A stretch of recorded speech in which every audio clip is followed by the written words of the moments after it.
Good evening. You're watching Plain Speak with me, Poonam Burde. We're coming to you live from the CNN News 18 Primetime Studio, presented by Schneider Electric Smart Home Solutions. For the last 11 days, Rahul Gandhi is on a voter Adhikar Yatra in Bihar. Various leaders from the India bloc have joined him in this endeavour that the Congress claims is to protect people's democratic rights. RJD's Tejashwi Yadav has been a constant, but today, DMK Chief and Tamil Nadu Chief Minister M.K. Stalin joined his opposition colleagues and echoed the vote chori allegation. Addressing a rally, M.K. Stalin accused the BJP of subverting democracy. He called voter deletion in Bihar worse than terrorism. But the BJP was quick to remind the voters of Bihar of all the distasteful remarks that DMK leaders have made in the past against them. The party, which has been on a war path with the BJP over the imposition of Hindi, the DMK sees Bihar, where Hindi is predominant, as a symbol of perceived linguistic and cultural imposition from the north, or so their leaders have hinted at on multiple occasions in the past. So then, will this inclusion of M.K. Stalin in this Bihar Yatra of the India bloc backfire for the RJD and the Congress come elections, which are just around the corner, or is this just a political rhetoric of the BJP? We'll get into that and I'll get you more details of what has been transpiring in Bihar. That, of course, remains our top focus here on Plain Speak.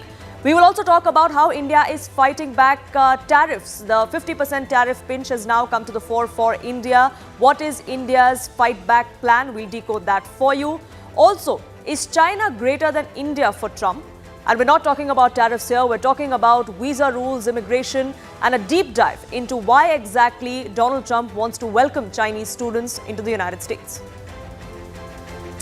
But first up, let's talk about this voter chori allegation that the India bloc has been making. Well, as far as the SIR exercise goes, the Election Commission has released its latest data on the Bihar SIR exercise because the entire opposition had banded together to raise objections about the timing of this exercise, about the kind of deletions that were seen during this exercise. Here's what the Election Commission has now said, that they received documents from about 98% voters. There is still some time to go before the deadline ends. That 1.8 voters have about 8 days to submit the requisite documents. This was a statement that came to the fore 1 week before the September 1st deadline. The EC said that 1.64% voters had submitted their documents per day. They're also confident that the verification of these eligibility documents will be done by the 25th of September. 7.24 crore electors are present in Bihar, of which only 0.16% voters have filed claims and objections so far, is what the EC has gone on record to say. That there are 10 claims and objections from BLAs of 12 recognized political parties in the state of Bihar. That there are 0 claims and objections that were filed by persons who are not electors of that assembly constituency. Claims and objections by several electors within their assembly constituencies have also been looked at. That's something that the EC has gone on to say. In fact, this debate had gone up to the Supreme Court as well. Just a couple of days ago, this is what the Supreme Court had said in its latest order on this entire exercise, and why political parties, especially from within the opposition, from the India bloc, need to be answerable because they are making these allegations. But where is the action, was a question the Supreme Court asked. In fact, they said they were surprised by the inaction of these political parties, that those who are complaining have not filed a single objection. And why is that, is what the Supreme Court asked. Individual person at their own or with assistance of BLAs are entitled to apply online, and yet that wasn't done. BLAs to make endeavour that approximately 65 lakh, not included in draft rolls, are facilitated. So if you are making that claim, then ensure that you get those people to file claims that their name is not in the list, is what the Supreme Court said. Then they also observed that persons not included in the draft rolls, except those dead or migrated, have to also be facilitated. That was for the Election Commission. We won't take more than 4 to 5 days, still 10 days are left, and this needs to be done, is what the Supreme Court had observed. Now, there are 84,000 claims that have been received directly from electors, and that's something that the Election Commission will have to look at. That is as far as the vote story allegation of the opposition is concerned and where the EC stands on the SIR exercise. But as far as M.K. Stalin's inclusion in the Yatra today is concerned, the BJP has been pointing to the stance that the DMK has taken in the past. Well, the party is no stranger to controversies when it comes to its leaders making disparaging comments against those hailing from Bihar and Uttar Pradesh, predominantly Hindi-speaking states. BJP put out several videos putting the RJD and the Congress in the dock specifically, not as much as the DMK. In 2014, DMK MP Dayanidhi Maran had said that people from Bihar and Uttar Pradesh come to Tamil Nadu. What jobs do they get here? All they do is clean toilets and sweep the roads. In 2023, DMK leader R.S. Bharti had said that where will learning Hindi take you? It'll give you a job in Tamil Nadu perhaps, but only as a Pani Puri seller. Then back in 2021, another DMK leader, K.N. Nehru, had said that Biharis lack the brains that Tamilians have, and yet somehow they get the jobs in Tamil Nadu, usurping jobs that are meant for the people of the state. In 2017, Tamil Nadu Chief Minister M.K. Stalin himself had said that northern states were failing to create jobs. Hence, people were migrating from there to Tamil Nadu in such large numbers. This is the kind of reminder that the BJP is now putting out to the voters of Bihar specifically, asking them if this is what they want for their parties, for their elected representatives to stand for. So as Stalin joins this Yatra today, will the DMK's Bihari hate, as the BJP projects it, actually work or cost the RJD Congress combined?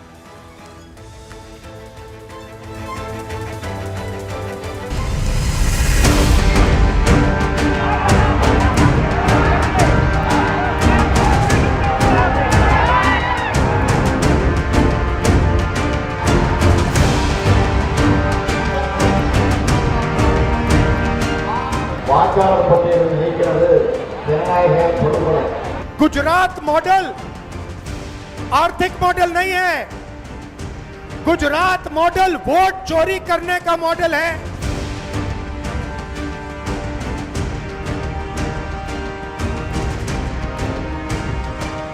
बिहारियों को गाली देने वाले लोगों का संरक्षण लालू प्रसाद जी का परिवार कर रहा है।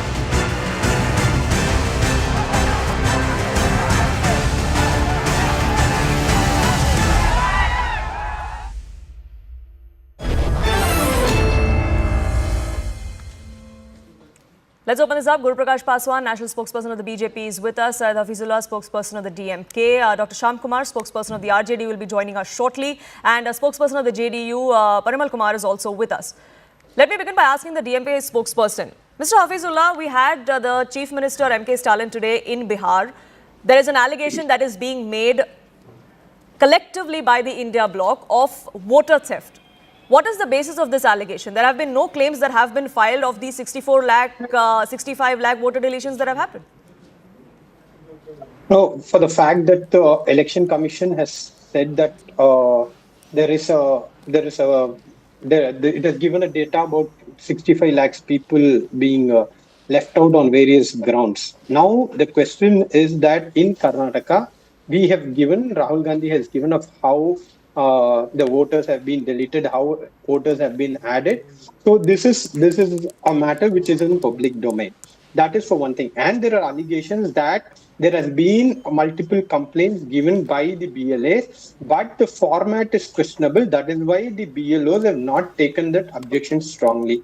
These are the two things pertaining to the SIR issue that the Bihar issue that the entire nation is talking about. About our leader today participating, he has been received by the public of Bihar. The propaganda of the BJP alleging the DMK of hate against the Biharis is not kick-started on ground. The people are more concerned about their vote, which the BJP is systematically trying to take the voting right of the people of Bihar.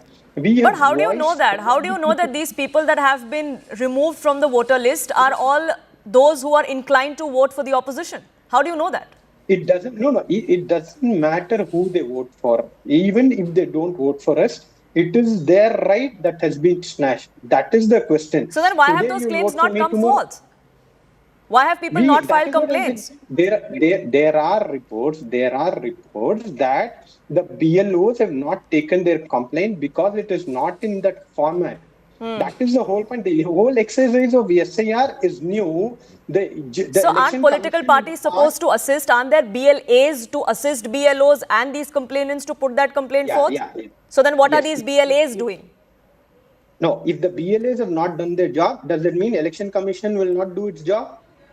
If there are BLAs who have failed miserably, so that justify the failure of Election Commission? Absolutely not. But you agree that the BLAs and the political parties have failed in doing their job?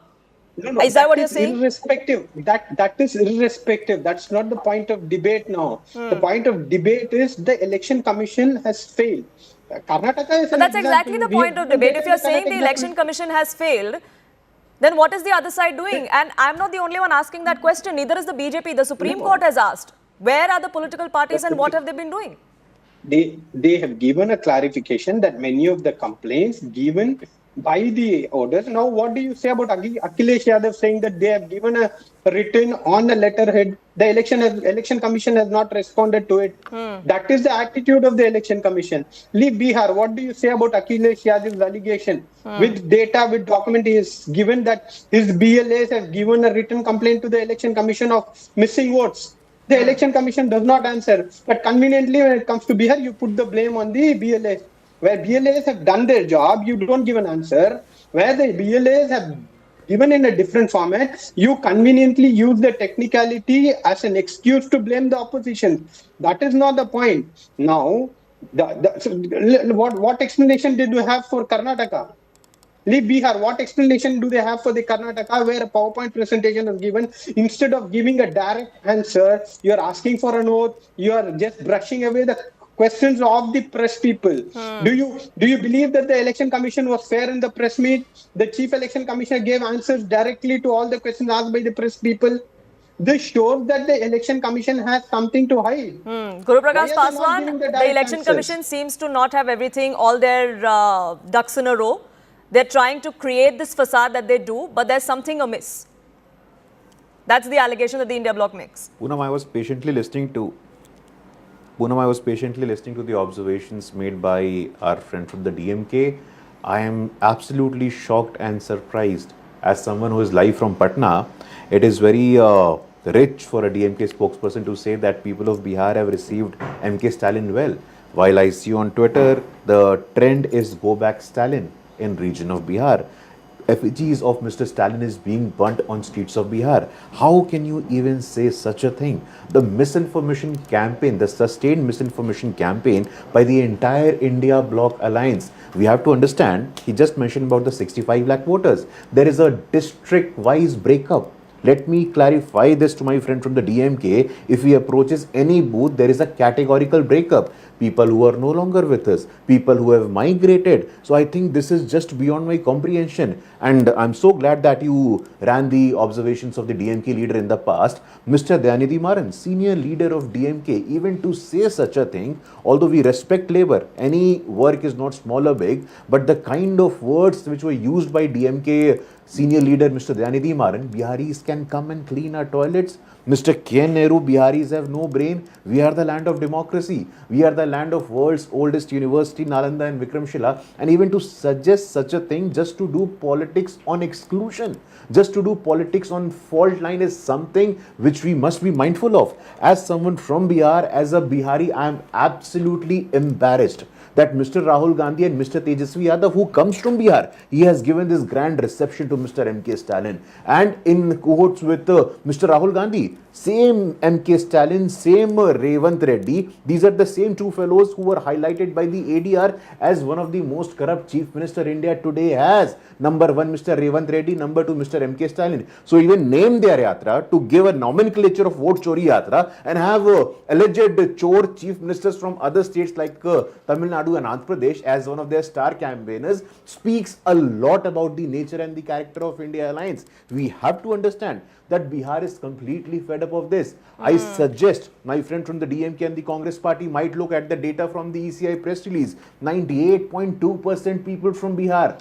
Listen to me very carefully. 98.2% people from Bihar have submitted and verified their documents. Poonam, you would agree with me when I say that Bihar is a politically conscious state. You would do a mass disenfranchisement and Biharis will sit quiet. That is not going to happen. Bihar is the land from where the first voice of resistance against emergency rose. So you cannot befool us. Bihar, the BLOs of RJD and the Congress, the district level leaders of RJD and the Congress, they have been in tandem with the entire SIR process. They are such feudalistic leaders. They are such entitled leaders that they do not even listen to their leader who are working at the grassroots. This is the mindset of the Congress party. This is the mindset of the Rashtriya Janata Dal and the entire India Alliance. SIR is not even an issue on the ground in Bihar. Like I said, 99% people, and like you also pointed out, only 2 claims have been filed. That too by CPI ML in a state which has the population of 14 crore. What does it suggest? It clearly shows that the entire India Alliance has no vision, has no imagination, and there is absolutely a lack of clarity in terms of leadership. Sure, but it's not just Bihar that the opposition. It's not just Bihar that the opposition points to. There are several other states, like Mr. Hafizullah also pointed to, that the Congress has been speaking specifically of, like Karnataka and Maharashtra. We'll get to that, but I want to get in Dr. Shyam Kumar as well. Dr. Shyam Kumar, today we had Tejashwi Yadav standing right next to M.K. Stalin. Are all comments made by DMK leaders about Biharis not having brains, about Biharis not being literate enough, Biharis coming to do menial jobs and manual labor in Tamil Nadu, are all of that forgotten? No point, I'll come to your point, but before I just respond my esteemed panelist what from the BJP is talking. The entire, process of the SIR, the irony is this SIR is that all parties have become the spokesperson of Nirvachan Ayog, Election Commission of India. I tell you that our fight is not in vacuum. I tell you, the Honorable Court has taken note what we were talking, and I would like to inform my esteemed friends from the NDA, BJP, JDU. ADR is there. What you are mentioning, ADR is also leading entire this battle in the court, and in every take on every date you see that is coming in our favor, my dear friend. And you people are ruling Bihar for 20 years, and you people are not with the people, I tell you. People at bottom, and what you are talking about, that people are not suffering. There is a huge, suffering of the people at margin, that people who have migrated from Bihar, that they plan to go outside much before, but it was, declared by ECI on the 24th June. Then all of a sudden, what was the hurry point? You try to understand there is something to hide. What Rahul Gandhi presented, his presentation was done, and you have seen the multiple political parties are there. So one thing is very much clear. But Mr. Kumar, if that was the concern, then the Supreme Court would have stepped in. They would have stopped it, but they didn't. They did find merit in the case that the Election Commission made about sticking to the timeline before Bihar elections were to happen. See, this is also one of the constitutional body. Supreme Court will not directly come. Slowly and gradually, then every day they are giving guidelines. But the case of the Supreme Court, what exactly that? To stop this exercise because it was called extremely hurried and in haste. But the Supreme Court didn't halt that exercise, and that exercise went on. But if you could please answer the question I asked you. What? About M.K. Stalin and the DMK and leaders of the DMK making comments against Hindi-speaking people, which is pretty much all of Bihar, and Biharis specifically. See, are those comments forgotten? Do they not matter today? Yeah, I tell you that what BJP leaders were talking about our Chief Minister. Have you shown that those statements in your debate? You just see now what they were speaking about Bihar and Bihari people and Bihari leaders, even Nitish Kumar ji, who is our Chief Minister, esteemed Chief Minister. So that is the issue that what M.K. Stalin has to address from Bihar, and what kind of respect he has given from that, Bihar today, what he has addressed, that Bihar was behind for all change and revolution in India. Try to take these points, what respect he has extended. From the South India he comes and he has given such a huge respect, and kind of the democratic battle India is passing through, democratic process, that how constitutional bodies are undermined, how such bodies are becoming political. That is not a worry point. That is not issue. So take these. Sure, it can be an issue the opposition raises. You're free to raise any issue that you want. So, but do you think the people of Bihar would actually forget what kind of comments were being made and the fact that Tejashwi Yadav was standing right next to M.K. Stalin? In fact, let me ask that to Parimal Kumar. The RJD and the Congress Parimal Kumar don't believe that this will have any impact, that the people of Bihar are smart enough to forget all the instances and all the comments made by the DMK in the past, because today M.K. Stalin came out and spoke about democracy, and that's more important. Actually, democracy is deep-rooted in the DNA of it. But you see, what exercise they are doing, particularly through Road March, is just the manifestation of Parivarvad Kinsin. Actually, it clarifies that the Parivarvad extends from north to south. Actually, Mahagathbandhan is a bunch of self-centered, corrupt politicians. Actually, their sole interest is to protect, empower socially and economically and politically their family members. That's why they are doing such exercise. And as far as the question of democracy and question on the election commission is concerned, so election commission, we are thankful to the election commission and thankful to the people of Bihar that they largely participated and cooperated with the election commission to conduct SIR. Actually, more than 98% of the people participated, and this is fitting reply to Mahagathbandhan people. Actually, they are self-centered. They have nothing to do with the welfare of the country. The state, actually, they are, if the leader of Mahagathbandhan, Tejashwi ji is himself on bail.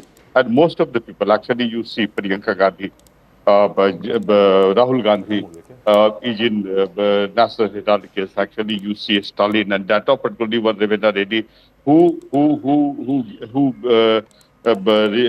again and again try to minimize the prestige of Biharis actually. So you see, particularly, they are just particularly afraid of their defeat in the incoming election to be held in 2025. That's why they are making the background. Broadly, we are saying that RJD type of party is tending toward creeping death politically.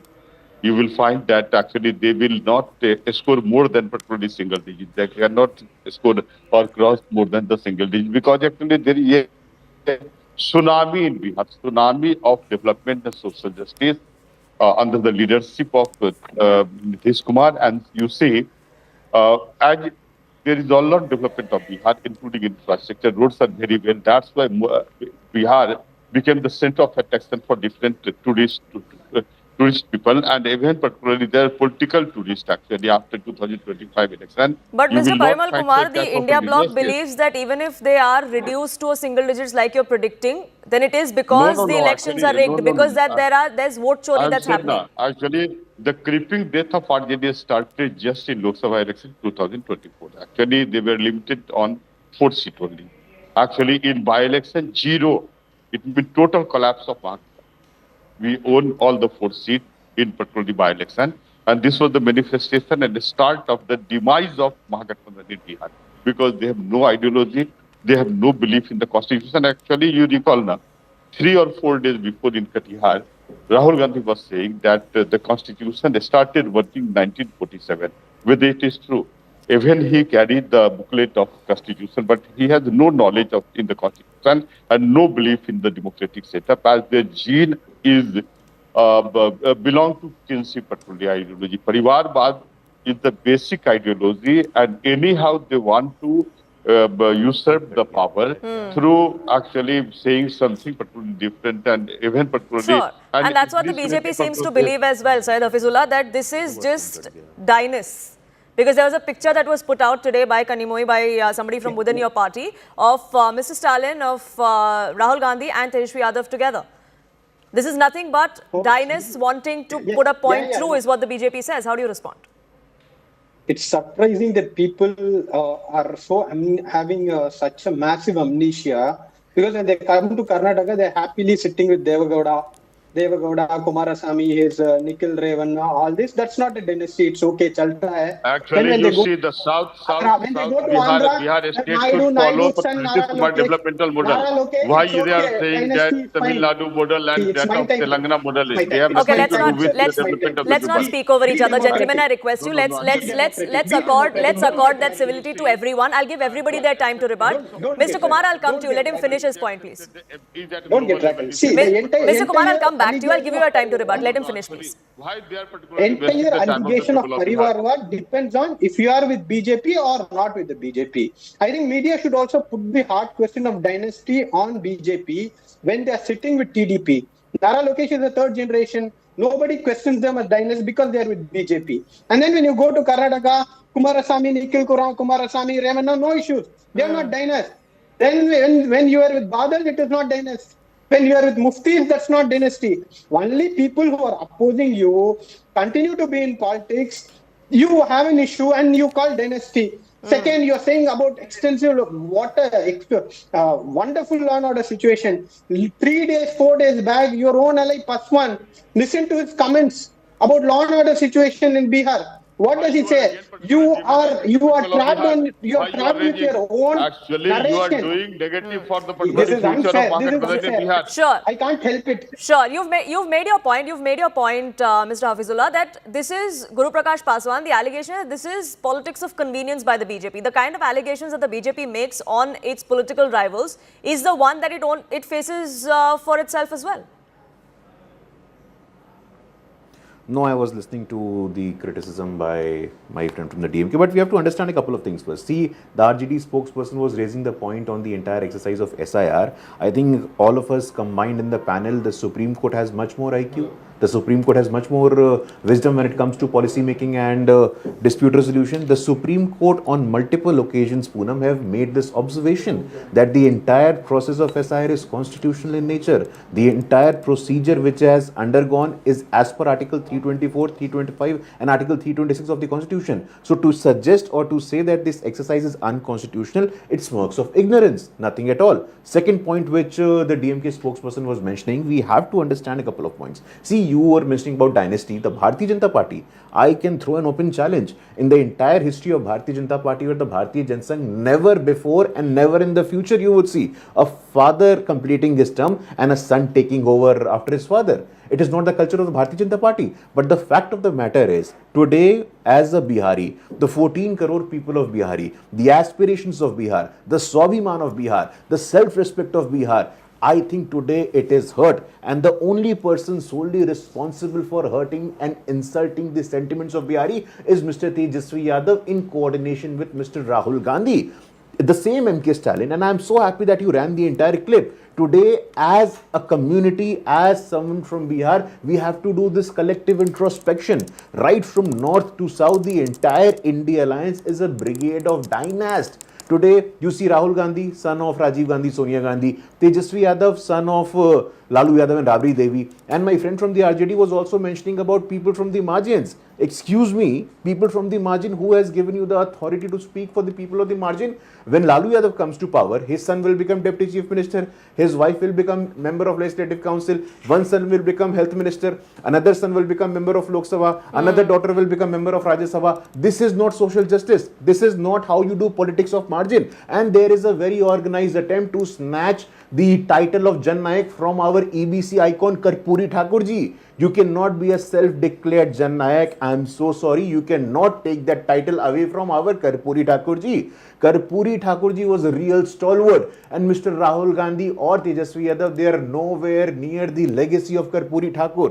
What they have done, we have observed. I have lived in that Bihar of Jungle Raj, and Jungle Raj was not a term coined by us. It was a term coined by the Patna High Court. The violence, the massacres, the lawlessness, the anarchy, the murders, Shilpi Jain murder case, the Kisle abduction case, the Champa Biswas case, the entire Jahanabad massacre. Sure. Our soul still shakes when we even think of such an incident. So today, RJD is solely responsible for hosting Mr. M.K. Stalin, who has single-handedly insulted the aspirations of Biharis living in Bihar, Biharis living outside Bihar in the country, Biharis living across the globe. So Mr. Dr. Shyam Tejashwi Kumar Yadav, then, Mr. Rahul Gandhi must apologize for this. So Dr. Shyam Kumar, then I'll have you the last word on this, because the RJD seems to have a lot at stake than the Congress. At least that's what Tejashwi Yadav had said in the past as well, because Tejashwi Yadav and the RJD did believe that Congress brought them down in previous elections.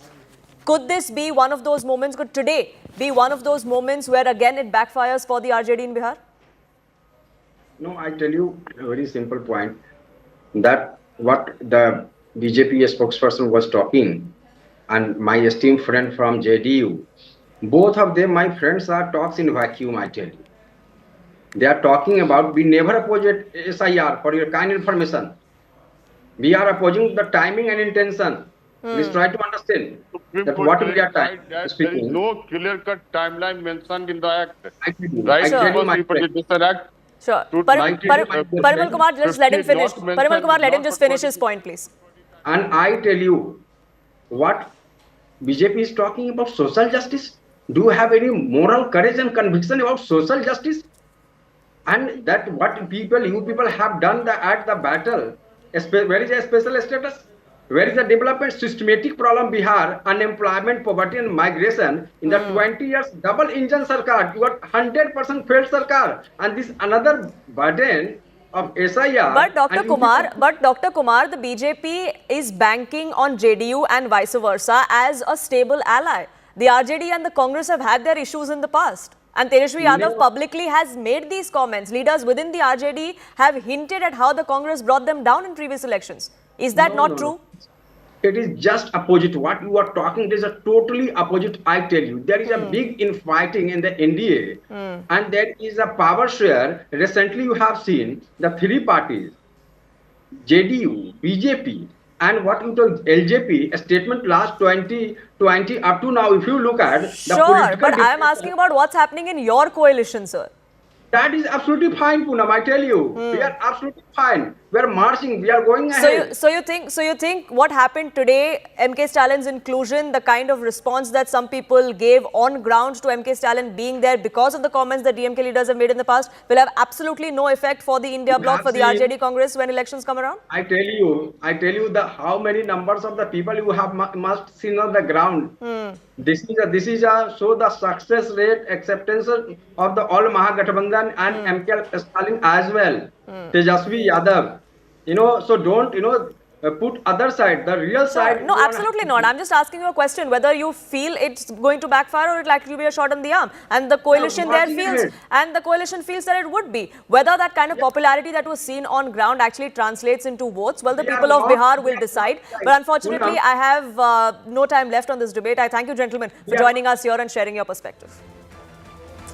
We are shifting focus now to the controversy that has been brewing in Karnataka, and this is over the Mysuru Dasara event. The invite by the state government to Booker Prize winner Banu Mushtaq is escalating.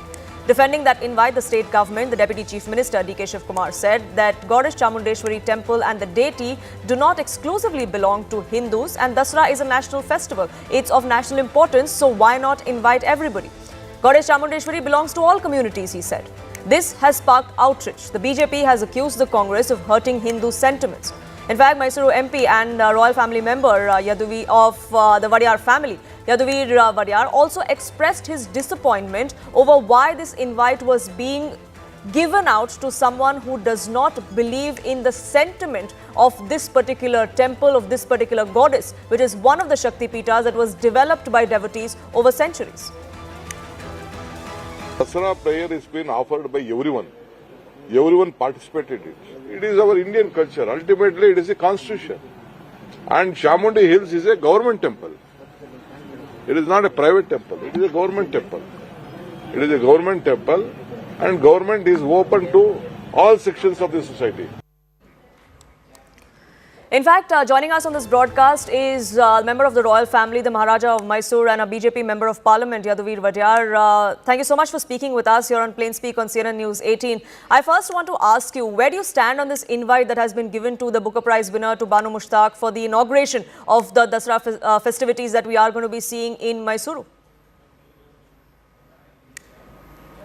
Well, with regards to inviting Miss Banu Mushtaq, I have made it abundantly clear. We have lauded her contribution to Kannada literature. But at the same time, in 2023, she has expressed on a Kannada literary stage that she feels out of place or not welcome, because there is a photo of Bhuneshwari Tai, which is, of course, the state deity or the goddess to which Kannada language and in general the Kannada identity aligns itself to, and also the fact that the Kannada flag has both red and kesari and yellow on it, arshna, or the turmeric color.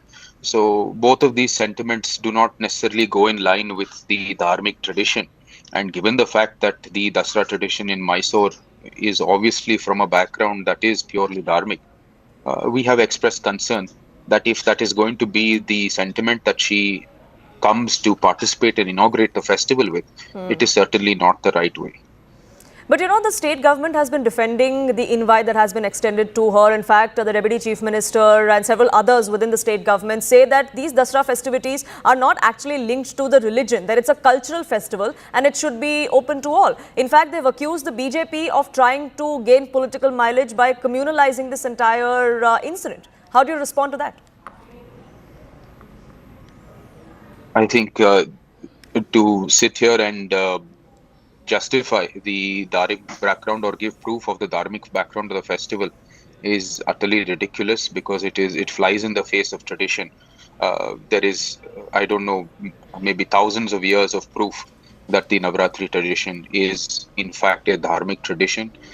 It is purely stems from that, and while yes, the state government comes under a constitutional framework and has to conduct itself in a secular nature, the fact remains that this particular festival, which was inherited, the public aspect of it at least inherited from my family, is purely a dharmic one. And they start the inauguration by the floral tribute to the deity, or in this case an idol of goddess Chamundeshwari. All of these are markers of a dharmic tradition, and I think when these facts present themselves and are obvious to the majority of people, I think it is insulting to call it anything but a dharmic tradition. But for some reason, Mr. Vadiyar, the Congress does not seem to agree with that. The state government says that there is precedent, that people of other faiths have been invited in the past as well to inaugurate this festival or to be a part of the festivities there. So why is the opposition only now? Well, of course, they have. This is not new to the Congress government, having called Girish Karnad, who is also similarly has a similar ideology in his outlook. In the case of Mr. Nisar Ahmed, of course, he has expressed that he views Kannada language and Kannada, our state, Karnataka, very differently from what the traditional aspect of the left-leaning people is. And he, in fact, even has at many times looked at it very differently. So we had no objection there. But in this case, clearly in 2023 on the stage, having been said by Ms. Banu Mushtaq, she needs to clarify her stance. And I believe she has, which is a welcome development. Mr. Yadav Vadiyar, thank you so much for speaking with us here on CNN News 18 and clarifying why exactly it is that the BJP and the Mysore royal family are against this invitation. We'll, of course, keep an eye out on what happens in the run-up to the Dasara festivities there. But for now, shifting focus to the north of India, which has been reeling under monsoon mayhem. Jammu and Kashmir especially has been battered by relentless rain over the last 24 to 48 hours. There have been several cloudbursts that have been reported as well. In Doda, flash floods swept away about 15 homes. Several lives have been lost as well. The Vaishno Devi Yatra was hit because of this cloudburst and the flash flood that came after that. Unfortunately, 33 lives have been lost. It is a race against time for the NDRF, the SDRF, the army units, the local administration that have been deployed across these affected zones and are working round the clock to reach those who are affected. These are some of the ground reports that my colleagues have been sending us through the day from different parts of Jammu and Kashmir to show us the kind of trail of destruction that this tragedy has left behind. News 18 India पर लगातार आप जम्मू की तबाही की अलग अलग तस्वीरें देख रहे हैं और एक तबाही की तस्वीरें आप देखिए यहाँ से नजर आ रही है। मेरी मौजूदगी जहाँ पर है ये सड़क पूरी तरीके से धंस गई है और वो देखिए कल जहाँ पर वो पुल जो फोर्ट ब्रिज के नाम से जाना जाता है, साल 2014 में भी ये गिरा था। नया बना पुल ये दूसरी बार टूटा है और आप नीचे देखिए तस्वीरों में कि किस तरीके से ये बांध था, ये जो पुल है तवी नदी है उसका जो बांध था पूरी तरीके से यहाँ पर कैसे खिलौने की तरह पड़ा हुआ है। आप समझिए कि कितनी मोटी मोटी दीवारें थी, कैसे यहाँ पर बिखर कर आई। आप विशाल आगे आइए, दिखाने की कोशिश करेंगे कि पानी का बहाव अभी भी कम नहीं हुआ है, यानी कि खतरा अभी भी बरकरार है। थोड़ी सी राहत लोगों को मिली है कि थोड़ा सा मौसम जो है वो ठीक हुआ है। वो देखिए कैसे खिलौनों की तरह नीचे गाड़ियां गिर गई। बता दें कि ये जो मंजर है, ये मलबे का ढेर आप देख रहे हैं, यहाँ पर एक नया बना पार्क था, लोगों की सैर के लिए, घूमने के लिए एक पार्क बनाया गया था, लेकिन चंद घंटों की जो कल बारिश थी उसमें ये सारी की सारी तबाही जो है वो देखने को मिली है। बार बार ये कहा जा रहा है, अनाउंसमेंट की जा रही है कि प्लीज प्लीज प्लीज आप लोग तवी नदी के करीब ना आए, क्योंकि अभी भी खतरा टला नहीं है। मतलब सड़क पे मोटी मोटी दरारें, विशाल आप दिखाएंगे कि कैसे सड़क पे मोटी मोटी दरारें अभी भी पड़ी हुई। जो स्थिति है वो कल से ज्यादा भयावह हो चुकी है, क्योंकि कल आपको ये दिखाएंगे कि सामने जो चौथा ब्रिज है वो डैमेज हुआ था, लेकिन आज समूचा रोड बह गया है। यानी कि आप देख सकते हैं कि जो भगवती नगर की तरफ जाने वाला रोड है वो ही अब बह चुका है। इस वक्त प्रशासन की तरफ से हाई अलर्ट घोषित कर दिया गया है। ये वो बैराज है जो यहाँ पे तवी लेक के लिए बनाया गया था, लेकिन इस पानी के बहाव में वो भी बह चुका है। और आपको मैं दिखाऊंगा कि इस वक्त आप तवी नदी देख सकते हैं, उसका बहाव देख सकते हैं, और बरसात जम्मू में लगातार बनी हुई है, जिसके चलते अब जो चुनौतियां हैं वो पहले से ज्यादा बढ़ी हुई हैं। लोगों को हिदायत दी गई है कि जो निचले इलाके में रहते हैं वो अपने मकान को खाली करके सेफ मकामात पे चले जाएं, क्योंकि इस वक्त कोई भी नदी हो, चाहे तवी नदी हो चाहे चेनाब नदी हो, वो अभी डेंजर लेवल से अबव है, यानी कि खतरे के निशान से काफी ऊंची है। चुनौतियां इसलिए भी बनी हुई हैं कि अभी भी जो बरसात है वो अभी पहाड़ों पे और मैदानी इलाकों में अभी बंद नहीं हुई है। यानी कि प्रशासन के लिए चुनौतियां अभी भी बनी हुई हैं, लोगों के लिए चुनौतियां अभी भी बनी हुई हैं। काफी लोगों का जो है मकानों को क्षति पहुंची है, दुकानों को क्षति पहुंची है। ऐसी बरसात पिछले 100 सालों में जम्मू संभाग ने नहीं देखी है, लेकिन जिस तरह से ये बरसात हुई है उसने कहीं न कहीं लोगों में चिंता अब बढ़ा दी है, क्योंकि 29 अगस्त तक ये प्रेडिक्शन है कि ये बरसात हो सकती है। और इस बरसात के चलते यहाँ पे जो चुनौतियां हैं, यहाँ पे जो चैलेंजेस हैं, यहाँ पे जो एक तरह से खौफ है लोगों में वो बना हुआ है। क्या कहेंगे, रोड ये पहली दफा वॉश आउट हुआ, पहले इससे कभी देखा नहीं, इतना भयानक मंजर तो कभी देखा नहीं मैंने मेरी अपनी जिंदगी में। आम लोगों में इस वक्त कितना डर, जिस तरह बरसात तो डर तो बहुत है, डर बहुत है, डर तो बहुत ज्यादा है। तो देख सकते हैं लोगों में खौफ बना हुआ है, लोगों में डर बना हुआ है। लोग इस वक्त इस टेंशन में है कि जो बरसात है वो खत्म नहीं हो रही है, और ये बरसात यदि ऐसे ही चलती रही तो काफी चिंताएं जो हैं वो हो सकती हैं। प्रशासन अपील कर रहा है लोगों से कि आप कोऑपरेट कीजिए, एहतियात कीजिए और घरों के भीतर रह के अपने आप को सेफ रखिए। The United States' 50% tariff measure on Indian goods has officially taken into effect. This includes a secondary tariff of 25% that was added to the earlier 25% hike that was notified in April and came into effect in August. The US Department of Homeland Security has confirmed that higher rate will apply to any Indian good that enters for consumption or withdrawn from warehouse for consumption on or after this particular time, which is the 27th of August, that is today. In fact, we have a latest reaction now coming to the fore from the United States. Even as India is figuring out a plan to offset these tariffs, US Treasury Secretary Scott Bessent has now reacted, talking about the complicated relationship that India and United States share. He's gone on to say that President Donald Trump and Prime Minister Modi had a very good relationship, and it's not just about Russian oil. In fact, he goes on to say and reiterates that India was one of the first countries to come on the table for holding talks with the United States as far as a trade deal goes. He says, I thought we will have a deal in May or June, but unfortunately that hasn't happened. India is the largest democracy, says Scott Bessent, and that the world's largest economy and the oldest will come together, and that will be one of those great days when that happens. That's a reaction that's come to the fore from the Treasury Secretary, even as many analysts, many geopolitical experts believe that the kind of tariff warpath that Donald Trump seems to be on is only going to upend ties between the two countries. In fact, just yesterday, the US President reiterated a claim that India has rejected on multiple occasions, that the United States and Trump personally mediated truce between India and Pakistan in the aftermath of Operation Sindoor. He says that trade was used as leverage, something that India has rejected. In fact, Prime Minister Modi has categorically made it clear that India will not bow down when it comes to our interests, the interests of our farmers, of our entrepreneurs and of our MSMEs. आत्मनिर्भर भारत के अभियान को हम सब आगे बढ़ाएं, vocal for local बने, स्वदेशी ये हमारा जीवन मंत्र बनना चाहिए दोस्तों। गर्व से स्वदेशी की तरफ चल पड़ो। ये make in India make for the world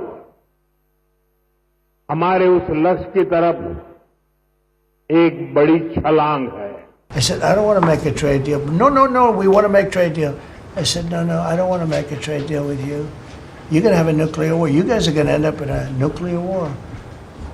And that was very important to them. I said, call me back tomorrow, but we're not going to do any deals with you, or we're going to put tariffs on you that are so high. You were there, Howard, right? Yeah. You're going to put tariffs on you that was so high, I don't give a damn. Your head's going to spin. Now, India does have a plan in motion, and this is how New Delhi is planning to fight back this tariff pinch. As per government sources, it has been revealed to CNN News 18 that there are several measures that India is considering, one of which is to tap potential benefits of free trade agreements that we have signed, like with the United Kingdom, with other nations that are also in consideration. More SOPs will be given to labor-intensive sectors like textile, like jewelry, which are going to be severely impacted because of these 50% American tariffs.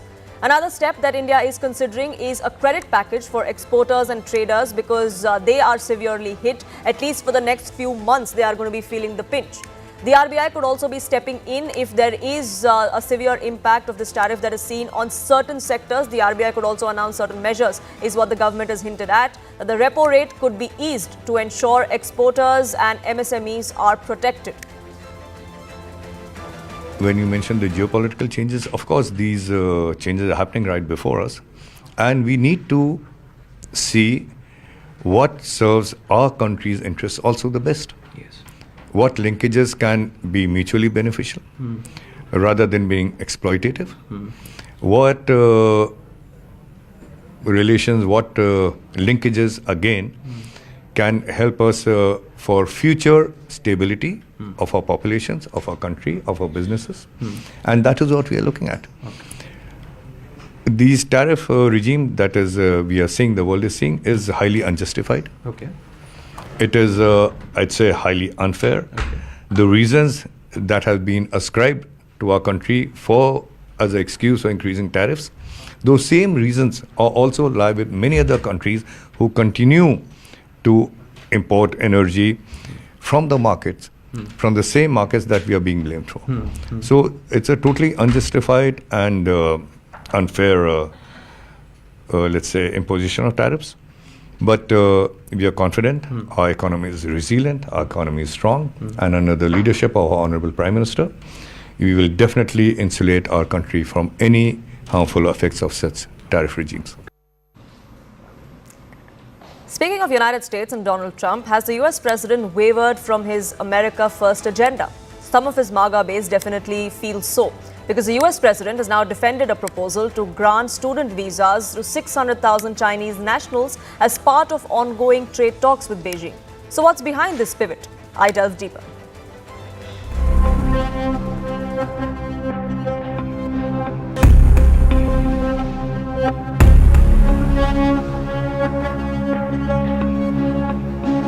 President Donald Trump is a mercurial man, that's no secret. But his latest U-turn has left even his most loyal supporters baffled. The US president has announced that 600,000 Chinese students will be permitted to study at American colleges. Donald Trump claimed his decision was important to maintain ties between the two countries. Chinese students will help keep many US colleges financially afloat, he said. In fact, China hopes that the United States will act on Trump's commitment to welcome Chinese students and urge the administration to stop harassment and interrogation of Chinese students. We're getting along very well with China, and I'm getting along very well with President Xi.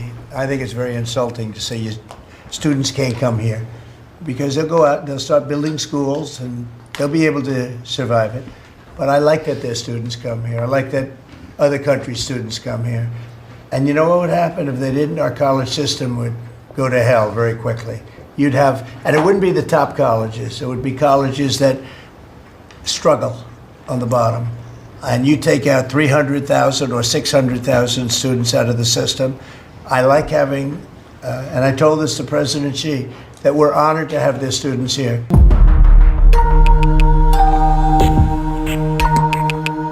But this announcement comes at a time when the Trump administration is cracking down on illegal immigration. His base, especially hardline MAGA supporters, push back strongly.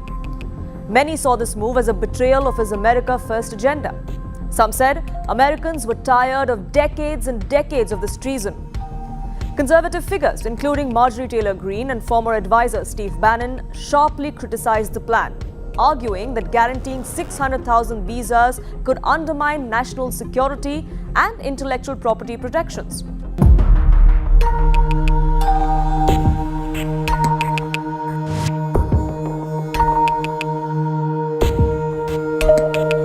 The latest stance of the US president is also a stark contrast to what the Trump administration had said 3 months ago. In May 2025 visa policy change statement, Secretary of State Marco Rubio had said, the US State Department will work with the Department of Homeland Security to aggressively revoke visas for Chinese students. The statement read, and I quote, "We will also revise visa criteria to enhance scrutiny of all future visa applications from People's Republic of China." So then what changed? For one, the ongoing trade negotiations with China. By treating visas for students as a gesture of goodwill, Donald Trump aimed to ease tensions and highlight shared economic and educational interests. Trump's tariffs have threatened to deteriorate US-China relations over the past year, but Beijing too has been playing hardball. Tit-for-tat tariffs would throw the American economy in a tizzy, and Donald Trump is well aware of that. That explains why Washington and Beijing reached a trade truce and decided to give negotiators more time to find common ground.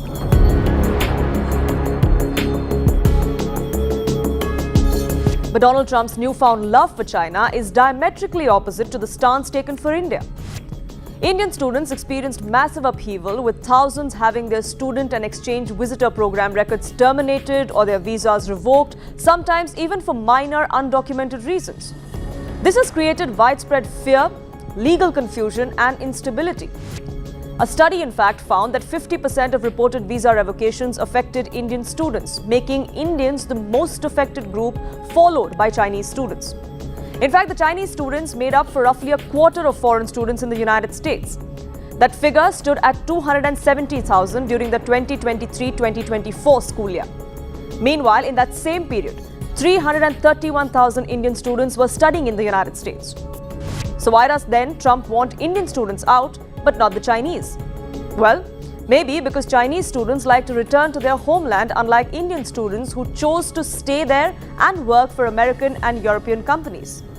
Students who graduate in science, technology, engineering, and mathematics, or STEM fields as they're called, often apply for a 24-month extension for Optional Practical Training Program, or the OPT program.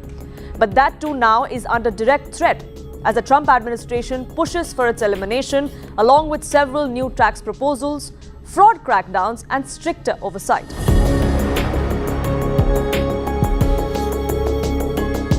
So then why this disparity between India and China? For one, it's strategic calculus. Trump's policy appears to be transactional, welcoming Chinese students as a bargaining chip in trade talks with Beijing, while keeping the domestic enforcement aggressive against others, including India. It's national security versus economic gain for the Trump administration, it seems. The crackdown on Indian and other international students was largely framed around security concerns and controlling immigration flows, despite their vital contribution to the US economy and to innovation specifically. And given the backlash from the MAGA base on this China decision, perhaps Donald Trump is trying to balance the scales by reinforcing his tough on immigration brand by cracking down on Indian students. The bottom line, this inconsistency only highlights a broader tension in Trump's second-term policies. That there is selective openness when it suits geopolitical strategy and a sweeping restriction as part of domestic immigration posturing. That's all we got back in for you. Thank you so much for watching Plain Speak from the CNN News 18 Primetime Studio, presented by Schneider Electric Smart Home Solutions.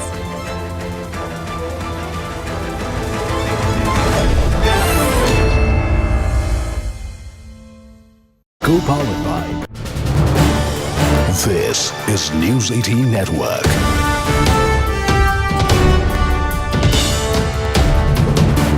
India's largest news network.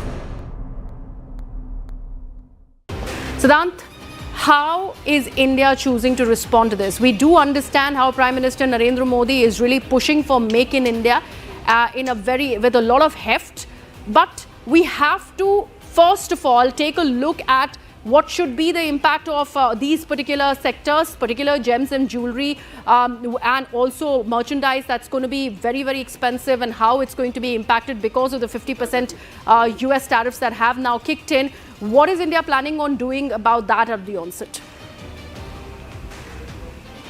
Well, MSMEs are on the front line as far as Trump's tariff wall hit $60 billion of Indian exports to the United States. And in fact, Kreha, right now I am present at an MSME unit in Noida. And in fact, I'll be speaking to some of the owners, exporters here, perhaps, what challenges they are facing. And in fact, they have been telling me a lot of stories, a lot of challenges ahead of this interview. We'll be speaking to Mr. Sharma and Mr. Chopra. Mr. Chopra deals in leather and he exports leather products to the United States. Mr. Sharma exports handloom products to the United States. Sir, what are the challenges, and perhaps from last 15 days or since the 6th August announcement, how have you been preparing? And in fact, there are reports suggesting that the manufacturing at MSMEs have been stopped, and the MSMEs are and there's also going to be the job loss. Thank you. I am HEVA President CP Sharma. We are dealing in all handloom and handicraft product. Since last many days, when we heard that there is a 50% tariff from the today onward, so we are trying to solve this with our buyers. Since last 20 days, we are sending the shipments by air, so that we can send our all the maximum product to our buyers, because these sellings will be effective from the January onward or December onward after Christmas. So normally we send our shipment in September by sea. It takes 2 to 3 months to reach in US. So now because of the effect of 50% tariff, we have to send 20 or 25% shipments by air, and we are bearing that air freight. It is affecting completely our productions. Buyers are holding our shipments. New orders are not coming because normally we get our new orders in September or before September.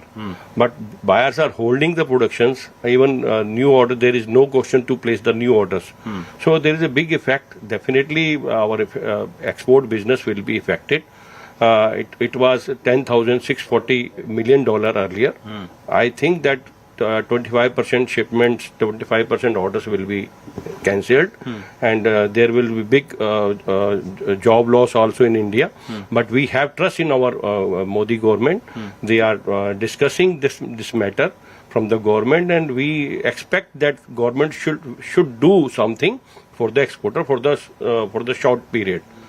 That we think that. Okay, you are expecting relief from the government? Yeah. Some kind of concessions? There should be some relief for some time till this problem solved. We need some solution. What kind of a relief, what kind of a help you're looking at this point in time, which can help your industry to sustain? This is simple benefit we are expecting, because whatever 25% or 50% tariff, it is impacting us, our product. That direct impact should be given by the government, at least 20%, 15%, whatever is depend on the product price. Suppose the product price is $10, and the price will be increased $3. So we expect the government should compensate for the short time by giving some benefit, some incentive, some other way. There is many other ways. Okay. So I think that, like GST we are paying first, and after government is refunding that GST, that at least working capital should not be involved. Government should take care for we need not to deposit our GST first and refund after 3 months. As in this way, we are investing our working capital. So this is the one way to give us the benefit. Okay. Sir, also would like to understand from you, as we were discussing before, that the shipment have come to halt from last 15 days. There has been no shipment gone from India to the United States. And in fact, all these things, lovely things that I can see behind you, whether it's a cushion, the other handloom products, were to be sold in the US markets at the time of New Year's. And that is perhaps a very big occasion for the Indian MSMEs, which deal in handlooms, which deals in leather. New Year's is a time where, the wholesalers there demand a lot of commodities from India. Do you think that's going to be a missed opportunity for India at this New Year? CNN News 18 Primetime Studio, presented by Schneider Electric Smart Home Solutions.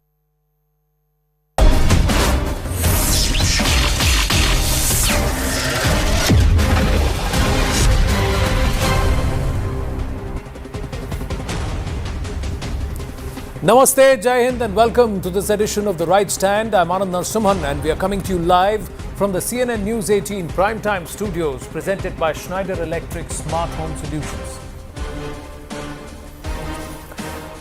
Well, let's talk about Trump and the tariffs. The US secondary tariffs on Bharatiya goods, a steep 25% penalty over Russian oil imports has kicked in from today, taking the total tariff burden to 50%. Bharat is the only country penalized for importing Russian oil, while China and Europe continue similar trade without facing additional tariff penalties. However, on the other hand, Prime Minister Narendra Modi has doubled down on the Make in India mission, spotlighting